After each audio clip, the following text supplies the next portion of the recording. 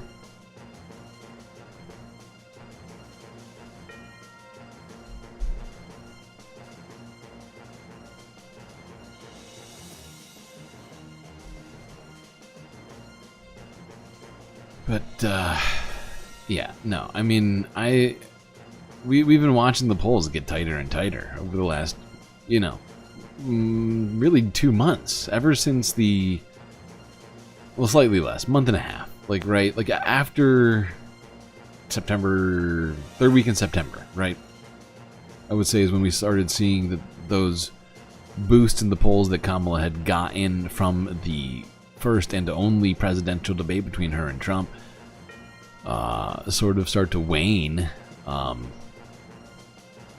where they're at now. She's still up, obviously. We've seen the polls. She's up 3% nationally from most of the most recent polls. And there's been some interesting movements in places like Iowa. And yet there's still a lot of questions in terms of what pathway is... which pathways are available right now to this... It's gonna, you know, honestly, we're not gonna see much until really 8 o'clock, right? Because most of the East Coast, I would say, aside from, let me think, really, I guess, well, I take it back. Georgia and North Carolina are in play on the East Coast, so those are actually, yeah, those are gonna be two big results here in about 20 minutes. Now it'll just be initial results, of course, just the polls closing, literally, with probably very, very few votes, if any, counted at this point.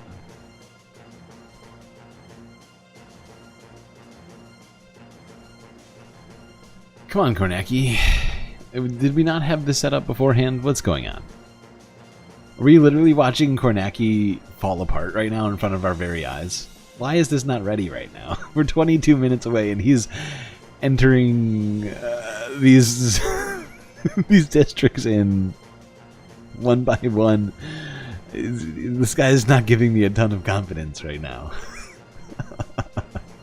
Maybe we should check.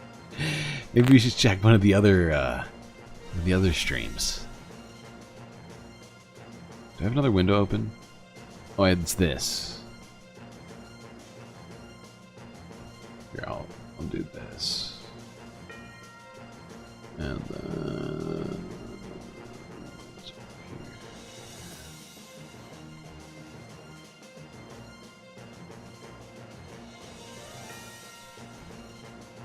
Mama's gonna blow it out. Coconuts for days, baby. For the very soul of our nation, we have seen what can be, unburdened by what has been. To see what can be, unburdened by what has been. What can be, unburdened by what has been. To see what can be, unburdened by what has been. Unburdened by what has been, and knowing what can be. What we know can be, unburdened by what has been. What can be, unburdened by what has been.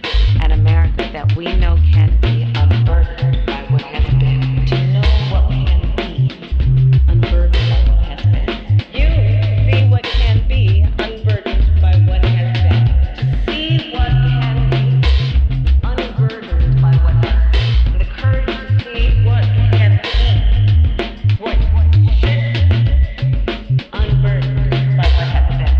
And seeing what is possible, unburdened by what has been. Saw what could be, unburdened by what has been. Is the ability to see what can be, unburdened by what has been. To see what is possible and what can be, unburdened by what has been and who has done what. Always believe in what can be, unburdened by what has been. That is what I want for you. Is to see what can be, unburdened by what has been. To saw what could be, unburdened by what has been.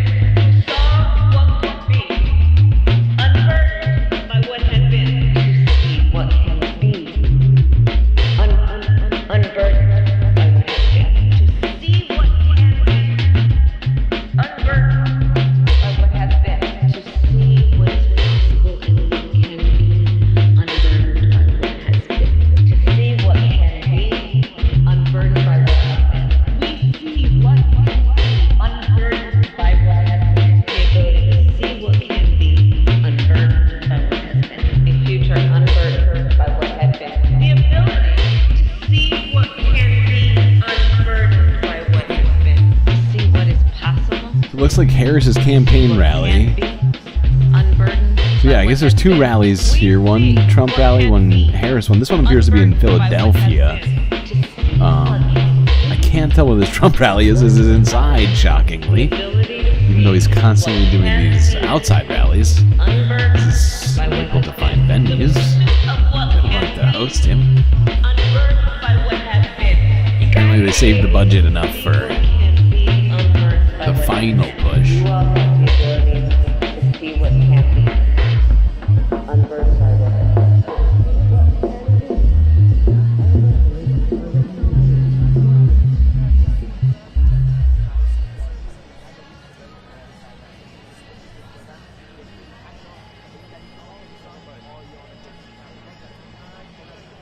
They have Kentucky and Indiana preloaded as red on AP. Or no, it's just the color. They haven't even given them the electoral votes. That's a weird decision. Okay, AP. Trump leading in Indiana and Kentucky? How would we know that? The votes aren't even in.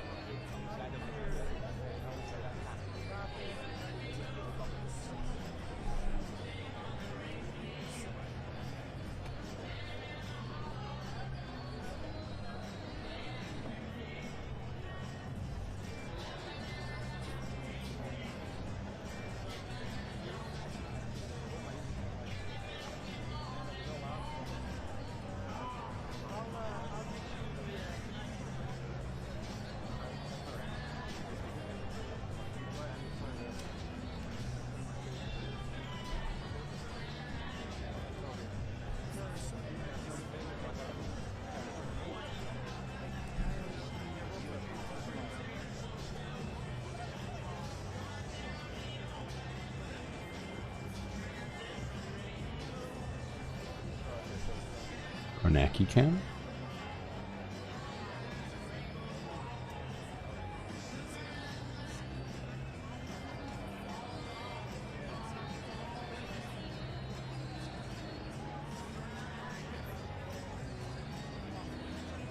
Pause. Good pause.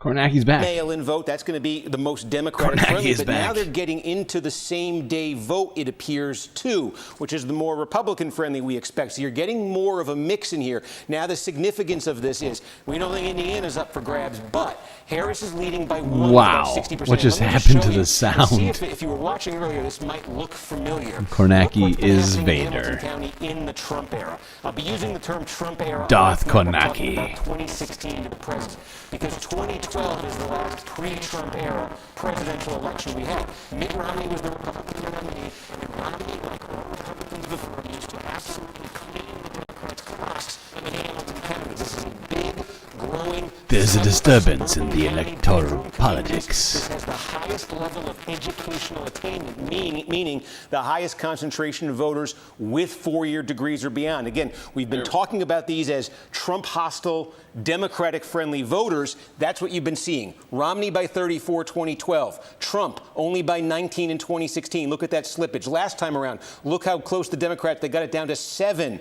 If you were watching earlier, this might remind you of a county outside Atlanta we're saying is going to be key. The question here in Hamilton, as in that county in Georgia, can the Democrats flip it tonight? It won't really mean anything, we think, in Indiana, but this county demographically is similar to counties we're going to be talking about all night in battleground states. So this may be an early barometer. And I caution, it's only 60%. We have a lot of the vote. There's still a lot to come. Probably a fair amount, if not all, same day there. Shit. So we want to see how Kamala's that breaks. up. But the key Kamala's here is up in Hamilton County. making progress, 58% further in. progress. Trump, lost a lot of ground in 16, up even more in 1.1%. The Democrats get this to within, a point or two. Could they actually flip a county like Hamilton?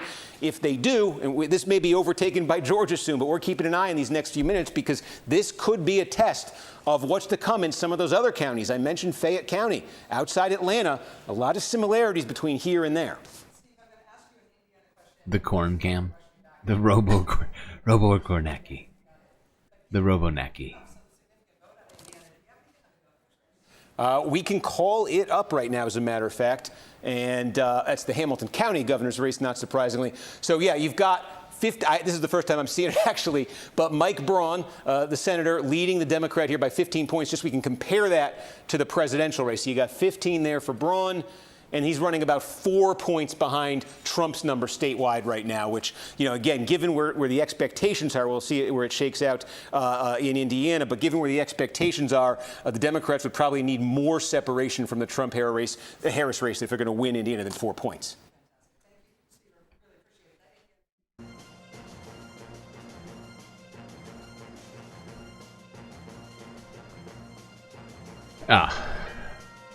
But Trump is clearly winning in most of the counties in Indiana. She's just winning in one of them currently. Not great. Not a great start in Indiana. But to be expected.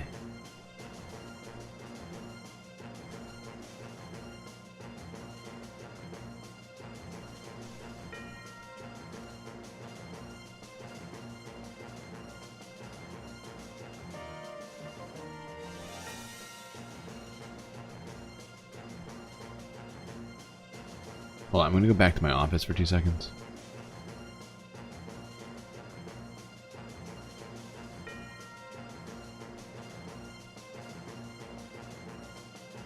And actually, I just remembered one thing I should probably do as well.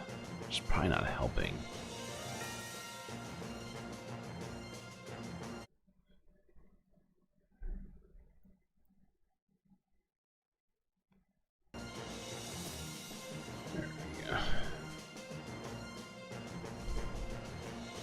Keep Kamala and carry on.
Who is this Kamala Harris you speak of? I am not familiar.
Holy shit.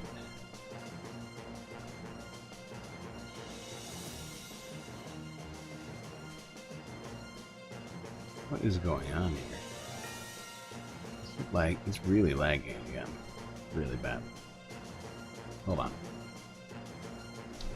Probably because literally everyone is streaming to YouTube right now. That'd be my guess. Let's see, with this, I wonder.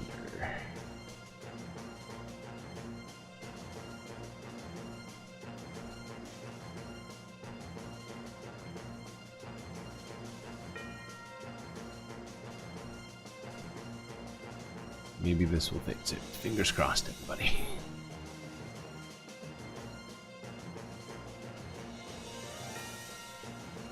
Hopefully that fixes it. I'll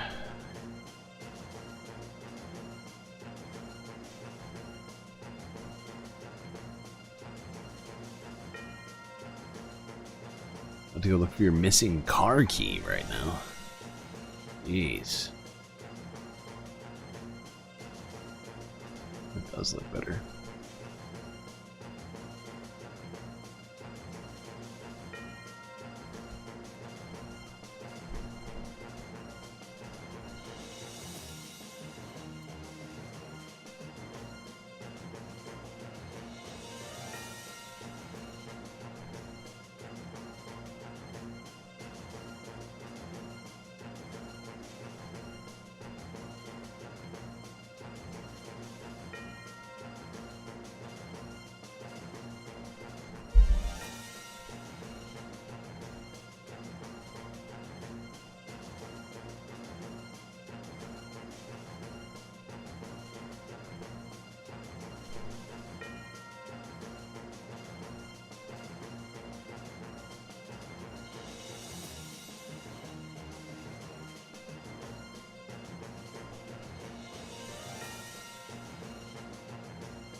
It does look better, right? Like it's not lagging anymore at all. Okay. Well, that's good.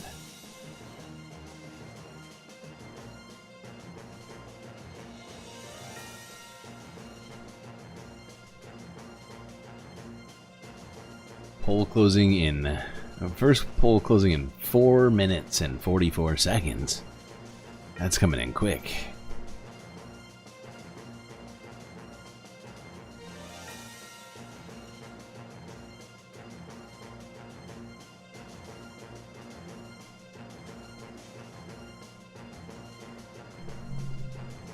Kornacki is moving voraciously over here.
Whoopsies.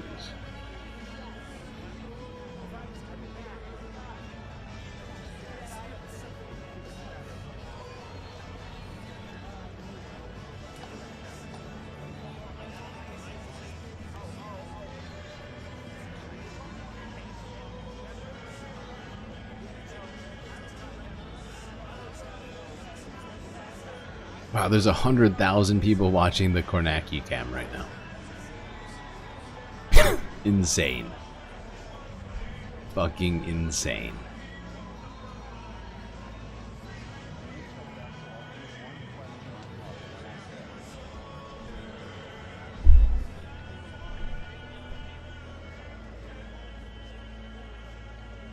Like seriously, look at these numbers. 100,000, 102,000, 102,177 currently watching the Kornacki cam. That's a lot.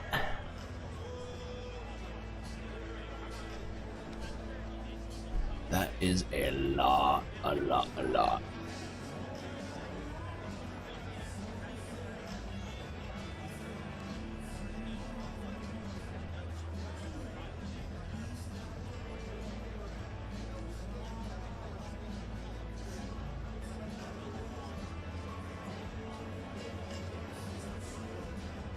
Okay, we're gonna switch over to the Kornacki. Switching back. Switching back. 100 seconds. It's a countdown time, people. We need a countdown.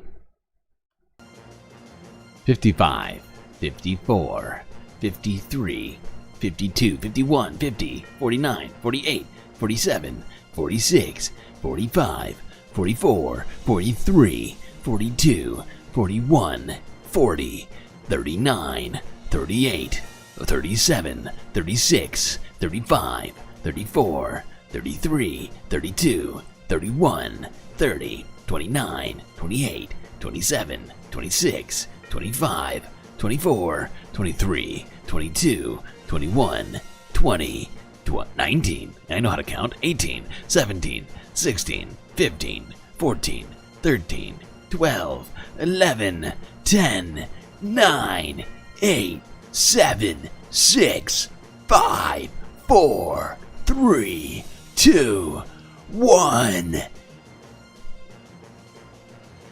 Wait. Oh, I forgot I closed my soundboard. God damn it. Reopen soundboard software. We need We need sound effects. God damn you. Kornacki, why aren't you stoked? We should. Somebody wake up Kornacki over here. Okay, pal. That was the clock. We should have had some sort of fanfare. Should have had some goddamn fanfare. Here's some fanfare for you people. Since Kornacki refuses to give it to you, I'll give it to you. There we go.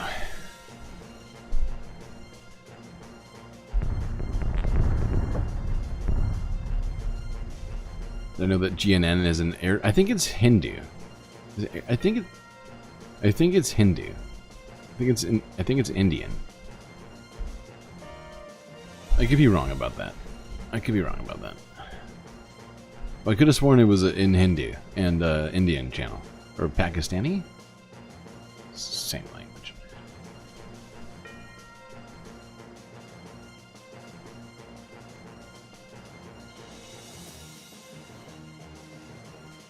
And it's not even a language, actually. Urdu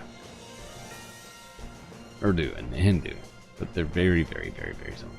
But I'm pretty sure that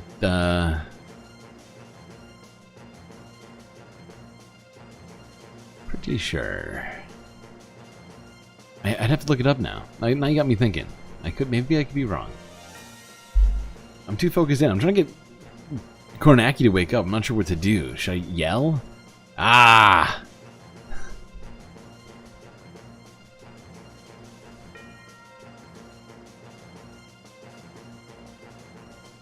Wake up, Kornacki.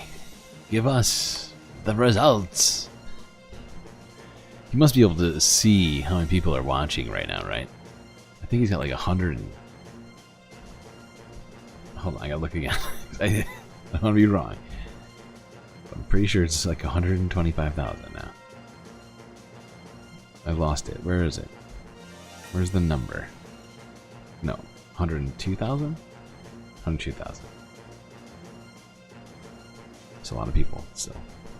Okay,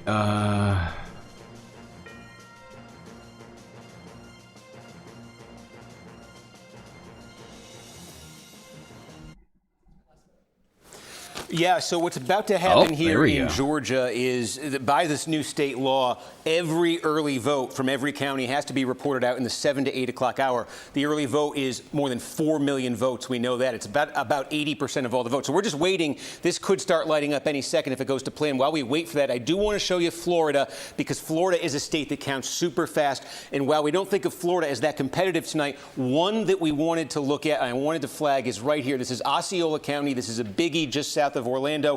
Why am I flagging this? Because this is one of 3 Hispanic majority counties in Florida, and this county has the highest concentration of Puerto Rican Americans of any county in Florida. 1/3 of the population in Osceola County is of Puerto Rican descent. So obviously, given the events in the campaign trail, we were very interested to see what plays out here. Now, here's the backdrop for it. Donald Trump has actually been doing much better in this county than Republicans have done in the past. Donald Trump lost this by 25 when he first ran. Look at this in 2020. We talked about his Hispanic voter growth in 2020.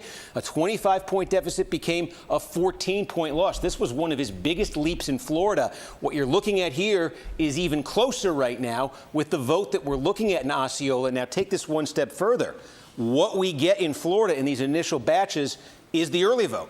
It's the vote by mail combined with the early in-person vote. Usually in Florida, this initial number, and it's 70% of the vote, is as good as it gets for a Democrat in any given county, because then they count the vote that was cast on Election Day. That's usually more Republican, and that actually increases the Republican share. So if that pattern holds, Donald Trump, in one of the most heavily Hispanic counties in Florida here, is poised to take another big step forward. And again, given the events of the last week, you know, the fact that there's a large Puerto Rican population has made this of particular interest. We'll see, because there's the possibility here, these patterns we're used to where Republicans vote more on Election Day, you know, maybe that blows up a little bit this year, but we're going to see. That's been the pattern. We wanted to keep an eye out for that county. Again, all eyes, though, on Georgia. I'm hoping to see some light up here. What they're doing doing in Georgia, just so you know. I said Florida is one of the quickest, most efficient vote counting states in the country. Of all the big states, it is the most efficient. What they're doing in Georgia is trying to replicate what they do in Florida. In Florida, the law is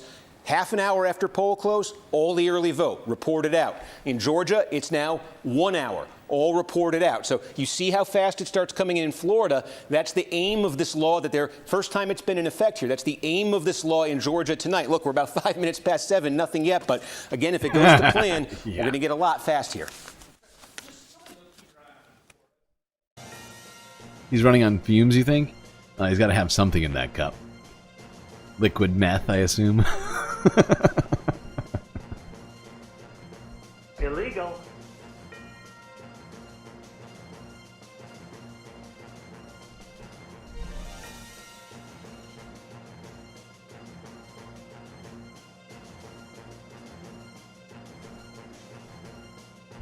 I totally forgot. I was gonna end the stream. Should I keep it going? How insane is MR chat right now? Scale of 1 to 10.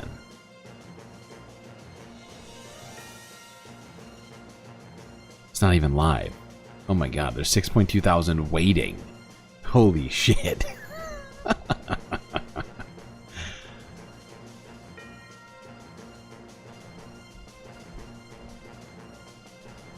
I'm almost tempted to go over there. So the Puerto Rico joke did fuck all? We'll see. We'll see, Mitty. Don't get ahead of ourselves. Don't let Kornacki trick you.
It's a 10 out of 10 unreadable.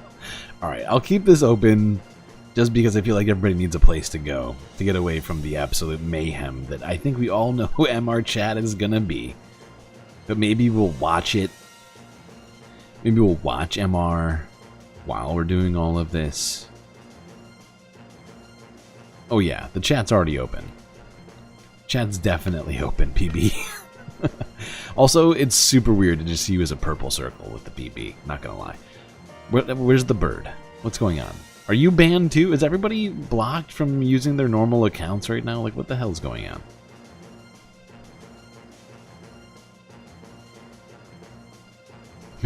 Mitty suddenly being very doomer in chat. Let's all calm down, alright? Immediately, if not sooner. Let's all just settle it on down immediately, if not sooner. It's gonna be fine. It's not time to blow it all up. It's just woosah. Okay, goose fraba. A what now?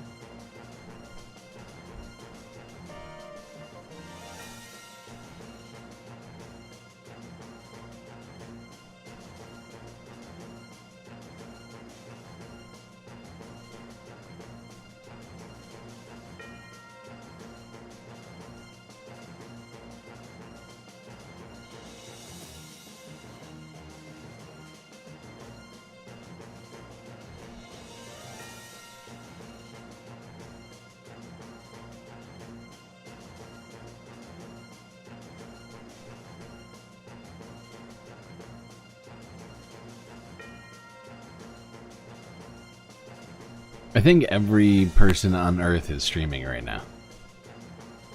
Alright, not literally.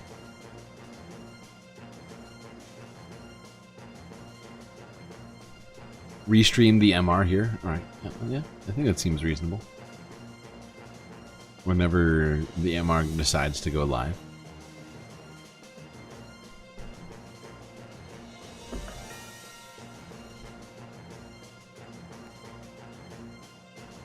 Kornacki's getting to it here. It looks like Donald Trump is certainly up in Florida as it stands currently.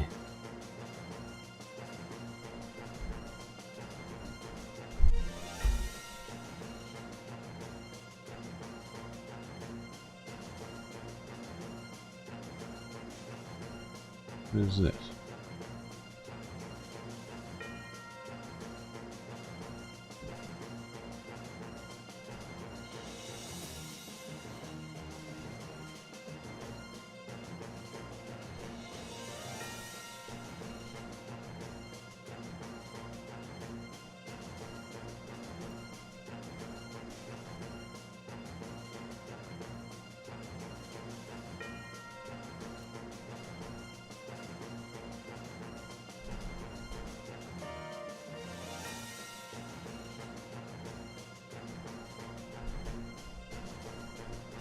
Oh, Majority Report's live now. Sam opened the floodgates with his pool interview. The floodgates. It's funny. Oh wait, no, they're not live. Wait, what? Is the MR live or not? It looks live. No, it's not live. I lied. Alright, I need to close the chat because the chat will literally just destroy this. It will destroy us.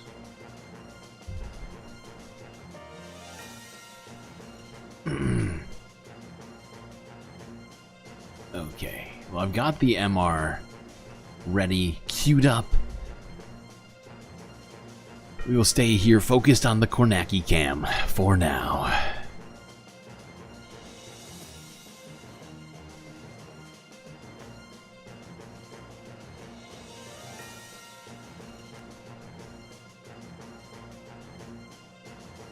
I can feel the tension in the room right now. Everybody is dead focused. We're all just staring at Kornacki going back and forth. Kamala up in Georgia right now? 62 to... Oh wait, no. This is a different county. I see. He's going from county to county. Yeah. So it's like 4 counties to 2 right now in Georgia.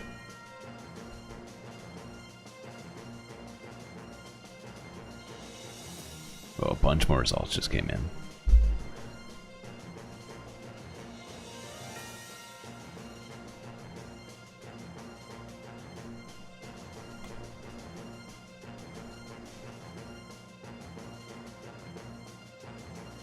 Okay, so as we said, we expect a ton to come in here, and what's supposed to happen is all of the early vote. That includes vote by mail and in-person early voting that's been going on the last few weeks. All of that needs to be reported out by all of these counties in the first hour. So what we're seeing so far is it may be in some of these counties they're going to report that incrementally because it's varying what we're getting. But I'll tell you, I talked about, if you were watching earlier, what we call, or I call at least, the blue blob, which is the immediate Atlanta metro area. In 2 counties there, this is where Democrats are just trying to run up the score. Two counties here have substantial vote in right now. One of them right here is Douglas County. And you can see here, this is about 3/4 of the vote. And again, that is probably all of the early vote that was cast here. Now, to put this in some perspective, Harris basically beating Trump 2-1. This is one of these counties where the population's been growing. It's been diversifying, sort of an emerging suburbs. Now the population's now about half black. It's a place Republicans used to win. Harris up 2-1 here. Last time around, Biden won this 62-37. He won by 25. Currently, Harris is about 32.5 up on Trump. The key question here, and this is going to be the key question in Georgia as we start to get these big batches around the state. What we expect from the past is that the rest of the vote in Douglas County is going to be more Republican friendly. It's going to be the election day vote, the people who went out and voted today. You remember from 2020 that was overwhelmingly Republican. We don't think it's going to be anywhere near as overwhelming. We still suspect it's going to be more Republican than Democratic, but we don't know that. So the key here is maybe put a pin in this. 3/4 of the vote in Douglas, and it's 66-33-6 Harris over Trump. When this gets up to 100, has this moved? How much has this moved? Because that is going to be the story sort of statewide. If Harris lands somewhere around here in Douglas, that's progress for her. That's what the Democrats want to be doing. They want to be squeezing more out of this big population-dense, immediate Atlanta metro area. Again, I'm just showing you how this county has evolved politically. Look at this. It was a battleground in 2012. Donald Trump came along, lost it by 10. Biden 25, now 32 for Harris. Democrats in all these counties, these 9 counties right around Atlanta, this is what they want. They want to keep driving that number up, keep running up I don't think they've called the big Florida margins yet. there. Did he say because that? they've been suffering losses elsewhere in the state. So that is No. Douglas County. No, they Take a haven't look called now. Again, Florida this is yet. part of that blue area we're talking about. This is Rockdale County. Geographically, this is small. It's very population dense Just certain here. counties in and again, now Florida, Harris by about a little bit more than think are 50. being This called. is all the early vote in Rockdale County. Put it in some perspective. Joe I'm not Biden even won sure here about by that. 41. Harris is leading by Seems too 51 soon, and a half. 15 minutes in. Key question here as the rest of this comes in, is this number receding back to 2020? That's where Republicans want it. Is it stabilizing here? Is it only falling back a tick? That's what Democrats want to have happen. Again, every one of these counties in the core Atlanta area, Democrats want the Harris number to be bigger than the Biden number. They need to squeeze as many votes as they can. And then, if you were watching at the top of the broadcast this evening, there's one county, and it's right here that I singled out. It's Fayette County. This one has remained red as all these other counties in here have turned blue, but it's been getting close. Now, this is when I say they may be reporting votes out incrementally here. I think we got all the early at once in these other 2 counties. As you can see, this is a very small number, and we know there were a lot more early votes than this cast in Fayette. But Fayette is the one we really want to pay attention to because, again, just putting this in some perspective, this is a so I very found his car high key. income, high college degree concentration suburb right outside Atlanta, exactly the kind of place where Democrats have been gaining by leaps and strides in the Trump era. Again, just to show you the history. This was 12 years ago, core Republican bedroom community county.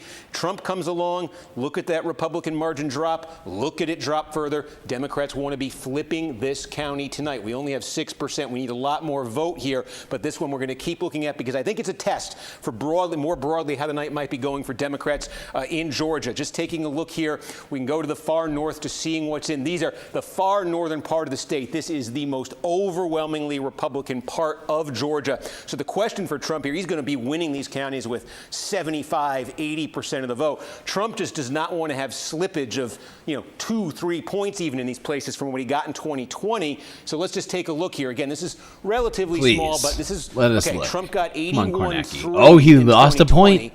He's at 80.3 right now. This is the early vote from Union County. Remember, one of these things that we saw in Georgia was Republican voters who were very hesitant to vote early, to vote by mail in 2020, really embraced early voting, especially in Georgia, just based on the numbers we were seeing from the early vote process. So look at all the early vote that came in from Union, very different from 4 years ago. And again, if the remaining 15 or so % from Union is more Republican than what's come out, Trump could be hitting that number from 2020. Again, it's not close here, but every one of these counties, they add up. Trump wants to be maintaining the number he got in 2020, because if you multiply this, there's dozens of counties like this around the state. And if Trump's losing a point or two in all of them, that does start to add up statewide. So that's what we're going to be looking for in North Georgia. Sorry, I didn't mean to get out of the state there. Okay, with Gwinnett. Let's see what's happening in Gwinnett. This is over 1 million people in Gwinnett. This is like the most racially, ethnically diverse county in Georgia, one of them most in the country. Okay, it's only 1,000 votes. I thought I was setting up for a lot more there. But This is what I mean about it coming in incrementally. So sometimes Wow, you swing and you miss. Kornacki. But Jesus this is a big one to keep an Christ, eye on buddy. tonight. Fulton is the biggest He just in got this us area. all so Gwinnett is excited right for a behind it second. here, rapidly growing. You're talking about a third 1,000. white, a third 1,100 Hispanic, votes. excuse me, Don't a sell yourself quarter short, Hispanic, Kornacki. a quarter black, about 15% Asian American, very diverse, growing Democratic. So again, we're going to keep an eye here, see what else comes in, and I'll give a shout if we got some more. I'm just clicking it. There you go.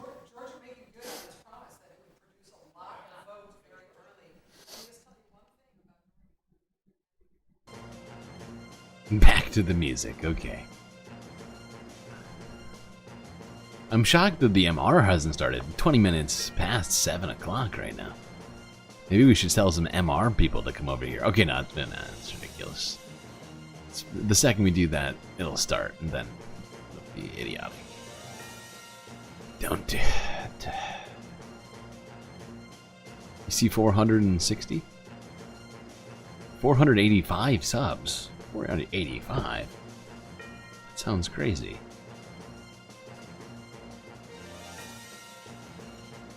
Can't possibly be true. No, I only see 460. Where are you seeing 485? Something's askew there.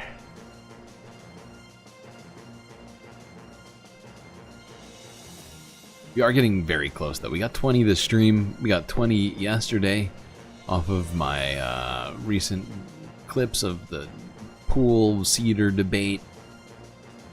With days like this, we only got a couple more days and we'll be at 500. Not that these are necessarily representative of all days.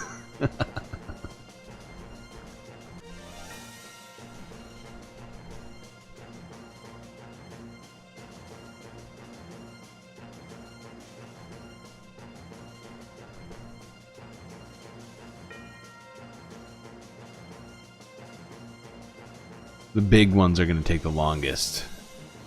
Especially Atlanta. Oh, the majority report's on.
Oh shit. Woo! I forgot this was live. I forgot this was live in New York.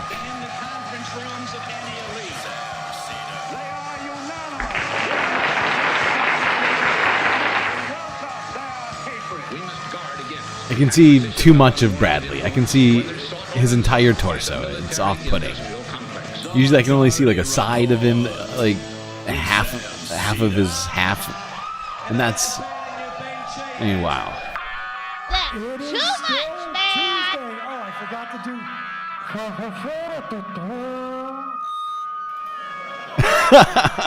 Whatever. Welcome, ladies and gentlemen. Kamala Harris just retook the lead in Georgia. Tuesday. Still, November 5th, 2024. Kamala Harris just retook the lead in Georgia. This is the 5-time award-winning Majority Report. We are broadcasting really live. Steps from the industrially ravaged Gowanus Canal in the heartland of America. Tonight on the program, ladies and gentlemen, the other fake Melania. The other fake Melania? Oh my god, it's her. It's Melania.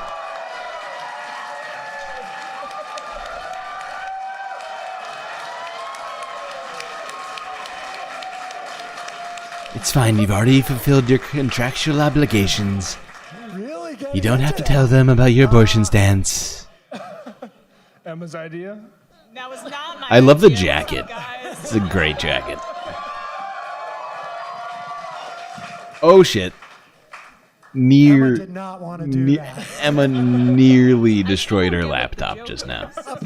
If it had been that cup instead of that bottle, it would have been a disaster. Apparently, a rumored fake Melania voted on her behalf in Florida. I don't know if it's true, but who gives a shit? We're having fun. We're having fun. Welcome, ladies and gentlemen, Matt Leck.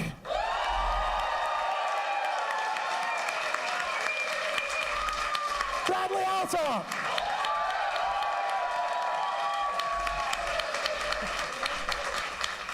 We've got some other guests for you tonight. Some who you're going to be super psyched. Some that might be, frankly, a little controversial. I will just say, Tim Pool will not be here tonight. He is plunging his toilet. Again, apologies. It is important. All And proper toilet maintenance is important. Seen that story? Now you can Google it later. So just to let you know what we anticipate tonight. Hold on one second. I gotta do something. It's going to be a total shit show. And this is, I mean, think of this as a watch party. It's going to start off as a show and then just degrade as the evening goes on. But hopefully we'll end on a positive note. We're going to have in the background one of the major networks, playing. Sorry, I'm just trying to reset. With audio, sometimes This is the only way it's been working for whatever reason recently in terms of stopping the lag. Is that the Kornacki cam? Oh, thank God. Folks, good night. Live Kornacki. Amazing. Yeah, this could go in a lot of wrong ways. Come on, Georgia, don't mess up the whole night. Emma, let's start. Why don't you tell us what we can anticipate? Where are we right now in terms of the polls, closing and whatnot? So anybody that's been watching the show, I think, knows that I'm a little bit skeptical about the claims that this is the closest race in the history of the country. I think everybody thought you were going to say completely addicted to predicting markets. Well, in the history of the world. That's part of it. This definitely activates that part of my brain. But I do think that these major national pollsters are really hedging their bets. Like, we've observed this dynamic many times with Republicans and the way that they kind of bully the media, who they may have more liberal inclinations, right? So they get self-conscious about that very fact. So they'll both sides things when they don't need to both sides things. And I think right now, after all of the claims of fraud and baseless garbage from Trump, these pollsters are afraid to come out and maybe make some of these proclamations. They're baking in a core Republican support, shy Trump vote that I just don't think exists anymore. I think we're looking at more of a shy Harris vote, independent or Republican women that are afraid to maybe tell their husbands, that's why that ad hit so close to home, that they're going to the polls and voting for Harris. And some of these pollsters aren't picking up on it. So I've predicted a 7-state, swing state sweep for Harris. Holy shit, I hope I'm right. Kornacki cam. Trump has retaken the lead in Georgia. But there's only 8% of the vote in, so we have a long way to go. Actual polls close. So in 2 minutes, North Carolina, Ohio, and West Virginia will close. We already have a lot of states. At 7 p.m., Georgia closed, so we're seeing some of those results come up right there. Indiana, Kentucky, South Carolina, Vermont, and Virginia. Virginia, when Biden was still in the race, Virginia, which is a solid blue state, or should what be is happening? Was actually in play. Oh my Thankfully, God. that motherfucker dropped out of the race, and Kamala Harris is going to win that one handily. So Georgia's the one that we have to worry about at this moment. Bradley, if you could admit what is me into the happening? thing. Apparently, What in the Donald Trump fuck? has already won Kentucky. Oh, Okay. What in the shit is We going on report, with the you stream? decide. Oh my god. Kamala Harris has won Vermont. Oh my god. What is happening? And I think Trump is about to. Oh, he's also the projected winner of Indiana. My people are yes. I mean, no surprise. The big thing, I think, the big shocker. What in the fuck of course, is going will on? be Iowa if that actually happens, and we'll find out. In the meantime, we're watching some. I think it's congressional like races we're literally to get a watching sense it of where things might be decode going itself or relative to something. 2020 and What in the 2022. But fuck? we're in a tough situation. 2020 was an odd year because, as some of you may know, there was The George Floyd effect? the George Floyd effect, and also the once-in-a-lifetime pandemic. Oh, that thing, yeah. 2022 is an off-year election. Democrats came out in big numbers. We will see, but we're going to be watching. Some of the we had Dave Weigel on yesterday, and he gave us some heads up on congressional districts. We're going to be talking about which ones to be watching. Yeah, the picture's back, through thankfully. the All right, night, I'll be right and back. we're going to bring it up. I'm gonna We have a step into rotating my cast of folks who are office going to be coming up. momentarily. I'll give you a little think I'm leaving hint you with, as to who you might be in expecting on this stage. capable hands, very capable hands. Matt Binder, Wait, Binder? affectionately known as Old Matt. Wow, they got all Francesca they got all the Fiorentini people. will be This is joining us. momentous. We're going to hear from Digby, and like I say, some surprise guests, some of whom, again, you guys are going to be super psyched.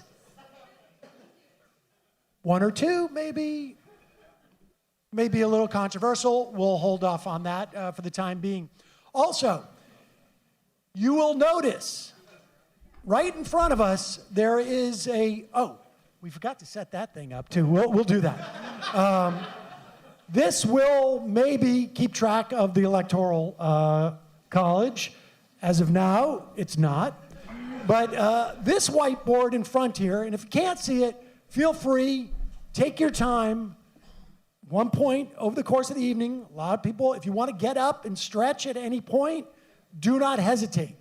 It's going to be a long night, maybe 2 weeks. We will have to leave closer to midnight, but don't hesitate to get up, stretch your legs, head out in the front. If you have to go to the bathroom, feel free. But this right here has an email address.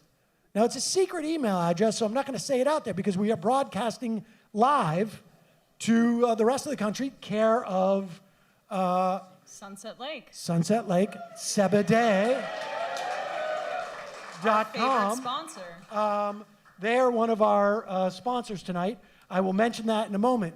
But as I explain this, there's an email address right there. And what you can do, because we want to take calls, but from you folks. So, yes, thank you. That was the appropriate response. So, if you're over in this section, you are the C section. Doesn't mean anything. Communism. If you're over in this section, you're the A section. Antifa? Yeah. And if you're in the B section here in the middle, Bernie you're just Bros. in the B section. Bernie Bros. But what you do is you email us, say your name, your first name, and what color your shirt is, and then we will call you, pick you out of the queue to ask a question. We'll do this over the course of the night. Feel free to email in there. There is a free Wi-Fi entitled something free, I don't know, Wi-Fi. Okay. But let me just tell you a little bit about who's sponsoring us tonight. You're going to hear from about them multiple times. Sponsoring the live coverage, the live video feed of tonight's show, Sunset Lake Sebede.com. I don't know if folks understand why we say Sebede. It's because some of our publishers have an issue with saying a series of letters in the alphabet in the way that they're meant to be. And so I say Sebede, and they're... And sometimes a little tercet. Exactly. But Sunset Lake, use the coupon code LEFTISBEST. You will get 20% off. For every order placed tonight with the Left is Best code, Sunset Lake is going to donate $5 to UNRWA. That's the United Nations Relief and Works Agency for Palestine. That is, tonight, all of your purchases will contribute to a donation. The donations will be split between Gaza and Lebanon's emergency appeal funds.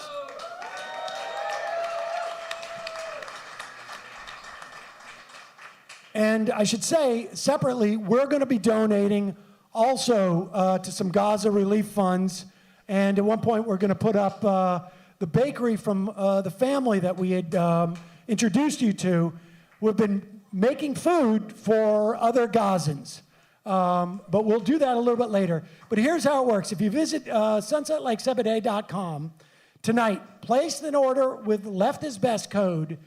You'll save 20% on your entire order. Sunset Lake will donate $5 from each sale to UNRWA. It doesn't matter what you get, sleep gummies,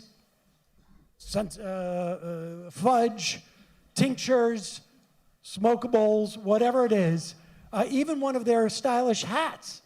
$5 from every order will go to families in need. I got to get up early tomorrow morning. The way I go to sleep now is either the tincture, the Good Night oil, or the Good Night gummies, which are new without melatonin. You can get ones with melatonin. It's been a really great product. I forgot to put my salve on. I have eczema. We don't need to talk about it. Sunset Lake Sebede is a majority employee-owned hemp farm. Pays a minimum wage of $20 an hour. They carry a full lineup of products that help you sleep, relax, and better manage pain. Again, tonight only, head over to sunsetlakesebede.com. Use the code LEFTISBEST, all one word, save 20% off, and raise money for Palestinian and Lebanese families in need. And also, sponsoring the show tonight, and you can get their coffee here at the Bell House. Right. When you order it, you will be getting the Majority Report blend.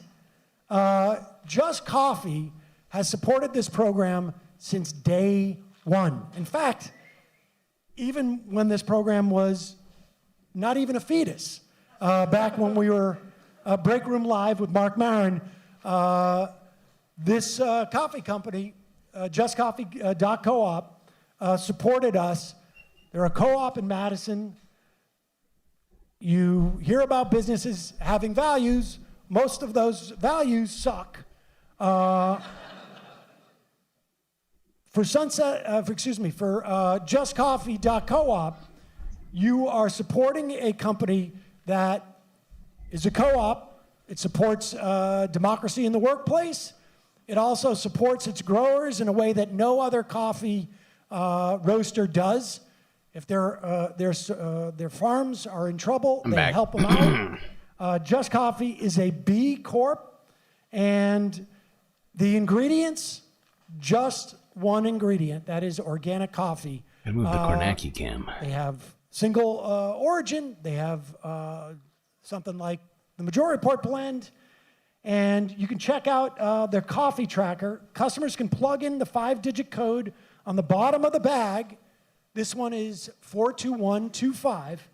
And you can see exactly who and where their coffee was grown, how much it was purchased for. Check them out. Great company.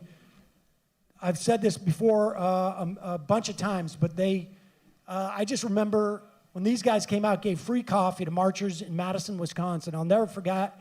It was freezing cold, and they're just handing out coffee to people who are marching against Scott Walker. Just a great B Corp. Check them out. All right, so I guess an update with what we got. Yeah. Should we tune in and see what we got from Kornacki right now? Or Get in there. Let's do that. There's not a ton of results. We need to know what's right happening now. with Kornacki. As we mentioned, Kamala's won Vermont as expected. Indiana, Kentucky, and West Virginia have all been called for Trump. Jim Justice is also going to, unsurprisingly, end up being the senator that replaces Joe Manchin. So that's part of why the Democrats' chances in this cycle for the Senate are a little bit more difficult. But as you all know, pay attention to Montana, pay attention to Dan Osborne in Nebraska, an actual independent, not a corporate hack like Joe Manchin. So that's the kind of stuff that we're paying attention to right now. As of now, with Manchin losing, or I should say Jim Justice winning, Manchin exiting, the Senate is effectively Republican. All right, everyone. It's effectively I know you all are Republican. enjoying this, but Possible pickups, I like think Emma says, I might in Nebraska. take that break. All-red I in forgot they were doing the Texas. live show. Not gonna lie, I forgot that this was today, like the live. You can say her name. I feel doesn't bad. look I feel like so I'm letting great you all right down, now. but I will stream again later tonight, probably Don't around know my that there's normal really time. any other potential pickups. Or like just but start back up when they end, essentially. But I'm probably gonna we be gotta watching watch Sherrod live. Brown. Be watching Majority Report. Where is the I think most that's my likely plan right now. after-tester to Maybe maybe get knocked off. edit a couple things while I'm There's some doing questions in Pennsylvania, but I think that's unlikely. Not that I'm not enjoying hanging out with Anywhere you else, I all think and that doing people this, really but have to be concerned Tammy about. Baldwin in Wisconsin. there's like 10,000 people